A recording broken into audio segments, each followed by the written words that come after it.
sebelum gue kenal nge-gym, gue tuh dulu pernah sakit-sakitan salah satunya. Oh, ini. Nah itu maksud gue, itu poinnya sebenarnya bisa sebenarnya lu tuh bawa atas nama gym gitu. Kalau seandainya lu mau jadi benar-benar serius di seorang binaragawan gitu kan, kalau buat nutrisi gitu kan, sampai bisa satuan, satu nah, itu juta. kan.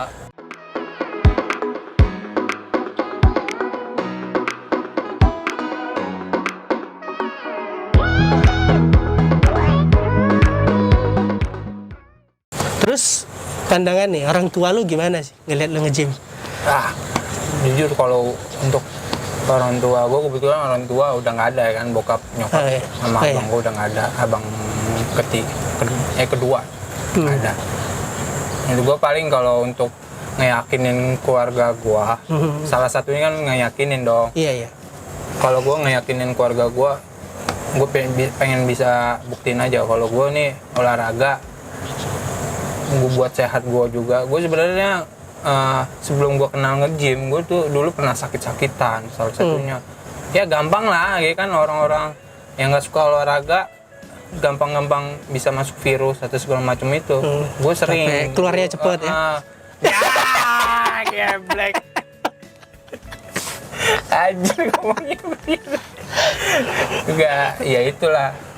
Gue ngeyakinin kalau gue sih sebenarnya cara gue yang ngeyakinin gue itu, gue dulu pernah ikut ini namanya body contest. Gue dulu pernah ikut kontes, walaupun nggak dapet juara, tapi ya itu pengalaman yang asik sih menurut gue. Udah dapat badan bagus, kalau misalkan dapat juara itu bisa dikontrak, terus dapat suplemen yang bisa endorse lu gitu. Lu cuma ngebagusin badan lu aja, dan gue lagi ngejar itu. Lu pernah ikut? Pernah. Tahun berapa lu ikut begitu? Tahun 2015 kalau nggak salah, 2015. Udah lama ya berarti ya? Udah, ya gue pernah 3 kali gue ikut, dan itu kalah terus karena persaingannya, gue akuin badannya parah banget sih, kering banget, ototnya tajam lah. Gue apalah ya kan gitu. Jadi gue juga kalau ada event kayak kontes gitu gue harus ngeringin badan gue. Jadi gue mau ikut kontes itu harus ada modal juga, banyak pengeluaran juga yang harus gue keluarin. Modelnya lumayan gede dong berarti ikut begituan ya? Ya kalau untuk ikut kayak begitu sih tergantung lu gimana gitu, lu mau ngejar apa enggak. Kalau misalkan hadiah gede otomatis, wah gue harus dapet nih ya, minimal 10 besar ya kan. Lu kalau udah dapet 10 besar, kalau misalkan ada orang-orang lihat ya kan, lu bisa jadi modelnya dia, lu bisa dikasih suplemen, tempat fitness gitu. Tapi kalau lu ikut lomba-lomba begitu di fitness itu, dia ada manajemen atau pribadi? Individu? Kalau untuk ikut terjun itu? Iya. Kalau itu pribadi sih. Kecuali jadi lu datang, daftar, ikut audisi gitu kan, gitu kayak gitu ya. Ditanya ini dari gym mana, tempat gym mana gitu. Lu perwakilan dari mana? Paling kalau misalkan kita dapat juara, yang disorotin banget tempat gym itu.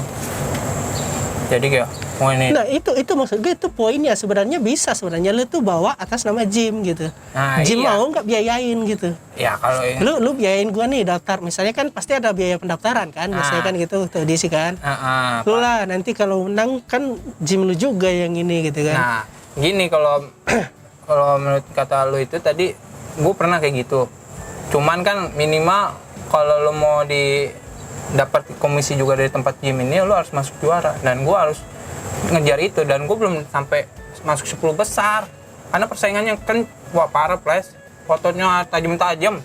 Iya, itu kan emang resiko sih sebenarnya kan. Kalau kita buat perjanjian paling, itu kita kasih apa, kita dapat apa, mereka dapat apa gitu kan. Paling kalau misalkan gue buat ngebuktiin kalau misalkan gue udah dapat juara, masuk minimal 10 besar, gue dapat ada foto atau segala ini, gue ngasih tahu nih yang punya gym, nih gue bisa gini, mau nggak kalau ada event lagi, gue ini, lo harus bayar, ada komisi buat gue gitu sih. Jadi kayak ada perjanjian lo tadi lo bilang. Berarti lu harus menang dulu berarti. Iyalah, orang kan nggak mau beli kalau kita juga badannya ya ecek lo aja. Masih banyak yang bisa gue bayar ya kan.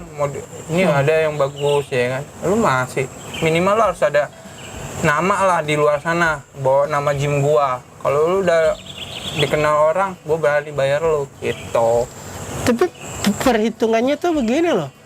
kalau tempat gym nih, lu menang nih nanti suatu saat, lu pasti pindah ke tempat gym yang lebih bagus dong. Gym itu rugi anjir. Enggak, sekarang kalau misalkan ya balik lagi, kalau gue pribadi nggak usah harus, menurut gue kalau gue pribadi nih Pres, tempat gym itu lu mau main dimanapun, kalau misalkan ada cukup memadai lah alat itu, walaupun nggak bagus-bagus banget, otot itu bakal bisa dibentuk. Jadi nggak harus benar, tapi ini kan konteksnya tuh sudah agak sedikit lari, maksudnya untuk kalau seandainya lu mau jadi benar-benar serius di seorang binaragawan gitu kan, lu ikut lomba, lu tuh sebenarnya lebih baik kayak gitu tadi gitu kan, kayak misalnya lu ngubungin orang yang punya gym, gua mau ikut daftar dan sebagainya, kalian mau nggak jadi tim manajemen yang mendukung, yang biayain, tapi memang ya itu resikonya lu harus menjanjikan sesuatu ke mereka gitu kan, ya memang ya tetap ujung-ujungnya lu harus serius. Dan kalau lu udah dapat itu sebenarnya akan lebih baik untuk kedepannya sebenarnya. Lu punya tempat gym tetap, mungkin lu bakalan dapat diskon misalnya, atau suplemen lu nanti mereka yang biayain, ambasadorin, iya gitu kan. Gue juga pengen kayak gitu juga, pernah pengen berpikir gue harus dapat target minimal berapa besar nih ya kan, jadi biar ada orang juga yang biayain gue. Jadi kan gue selama ini juga nge-gym masih bayar kan, jadi walaupun ya kadang ada di salah satu tempat gym ngasih gue free gitu.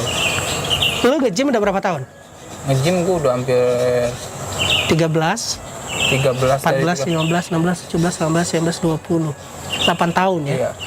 8 tahun lu, kalau dihitung-hitung lu ngabisin duit buat nge-gym tuh berapa? Buset tuh, kalau masalah ngitung-ngitung baru termasuk lumayan sih Pres. Jadi kalau bisa di total itu ya jutaan lah nominalnya. Wah, nggak bisa dihitung lah Pres. Untuk benar-benar lo punya otot bagus itu emang harus ada pengeluaran yang harus lo keluarkan. Ya berarti sampai sebagus ini sampai puluhan juta lah berarti ya? Ya ada lah pokoknya. Ya iya kan? Kan pasti nggak kan harga, nggak muluk-muluk lah, harga susu aja udah berapa? Susu gym itu mahal kalau buat nutrisi gitu kan? Sampai satuan. Nah, itu kan? Nah itu lu tiap bulan minimal ada berapa susu? Nah itu gue kalau untuk ya balik lagi, kalau event kayak event hadiahnya gede, gue bakal berani.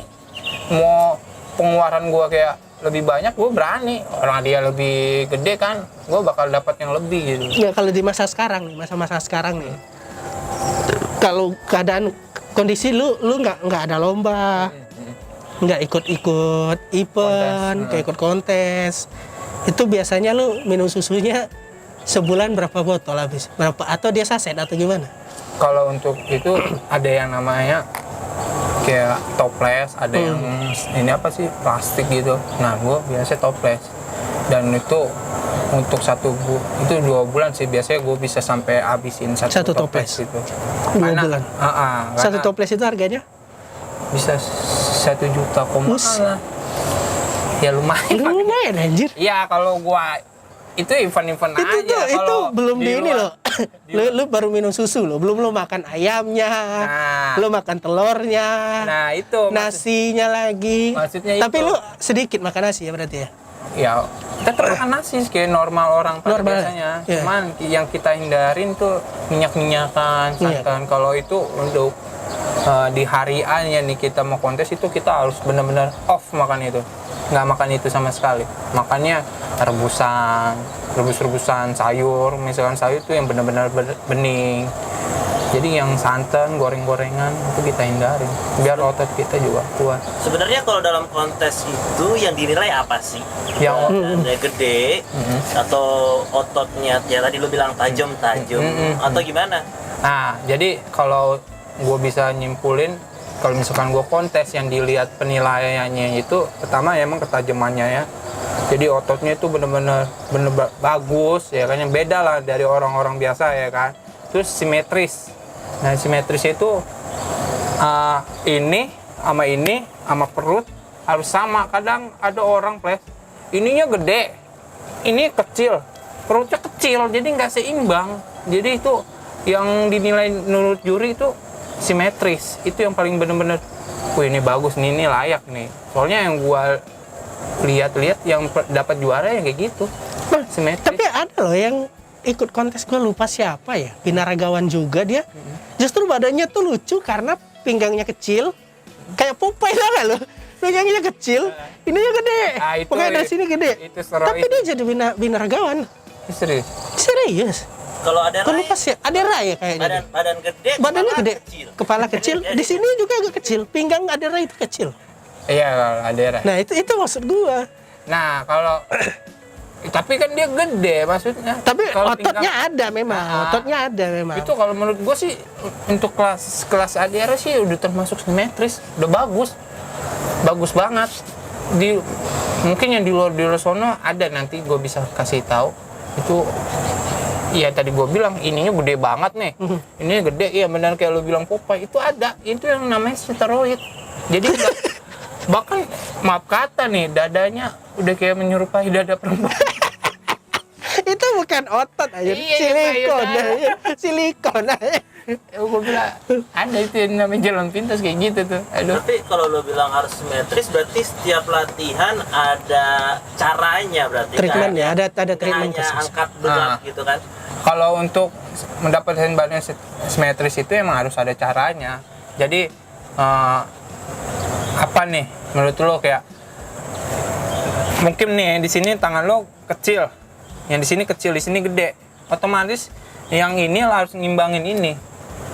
Cara latihannya misalkan ini 10 ya kan, ini 8, yang ini harus ngimbangin ini 8. Oh balik treatment sih sebenarnya, bukan treatmentnya aja sih sebenarnya. Bahkan kalau enggak yang kecil ini harus lebih banyak ditambahin bebannya, hitungannya, repetisinya, biar ini nyimbangin ke sini gitu. Jadi bukannya sembarang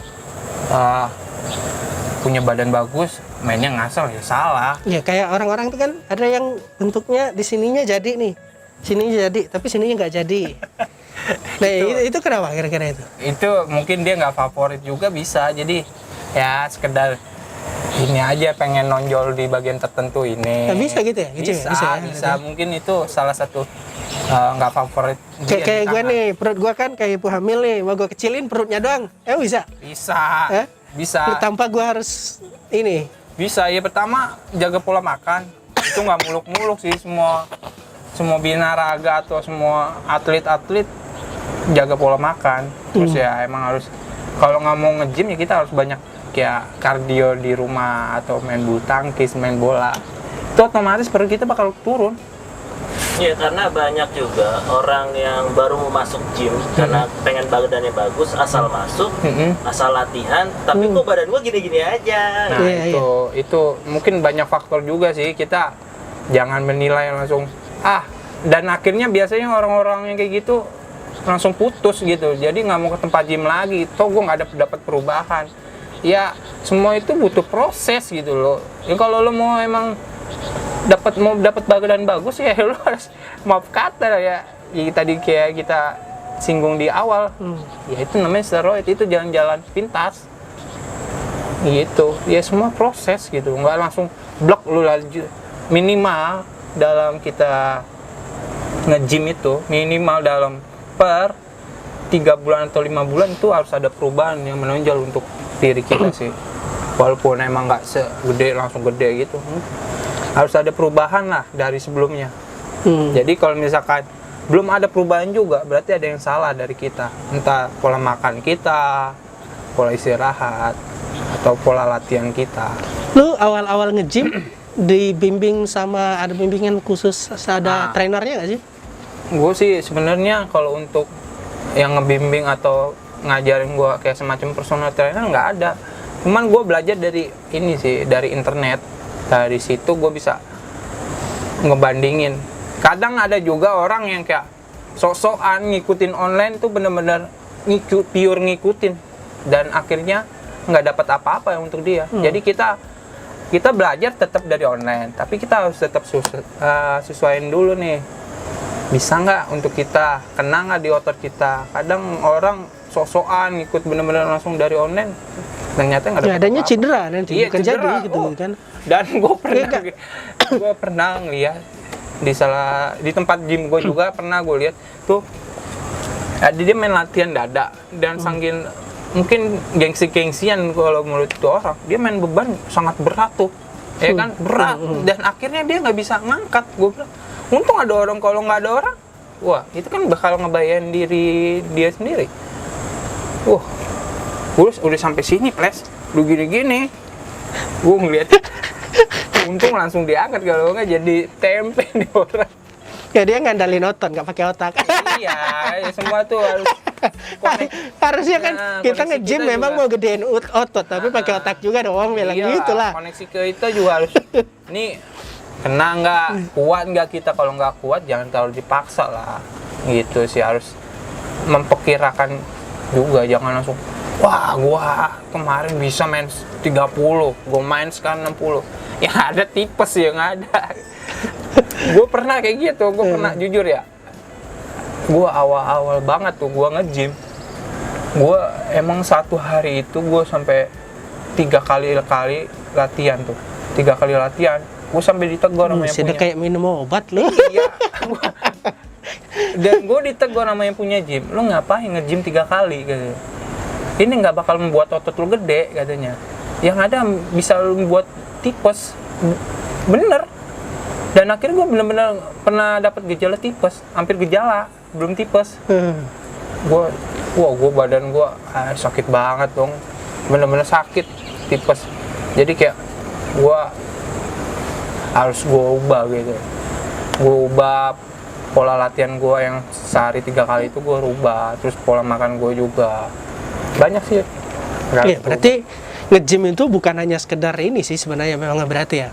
Bukan hanya sekedar kita datang ke gym terus latihan rajin, tapi kita harus ngerti juga treatment apa yang harus kita lakukan buat bentuk ini apa, teknik-tekniknya perut juga. apa gitu kan. Itu harus kita pelajarin juga ya berarti ya. Iya, teknik-teknik yang awal aja sih harus kita pahami. Jangan udah gue dapet ini, ternyata nggak dapat apa-apa untuk di otot kita. Kita harus juga bandingin di luar sana sama di Indonesia tuh, tekniknya dapat nggak, terus yang kita rasakan sendiri ototnya dapat nggak gitu.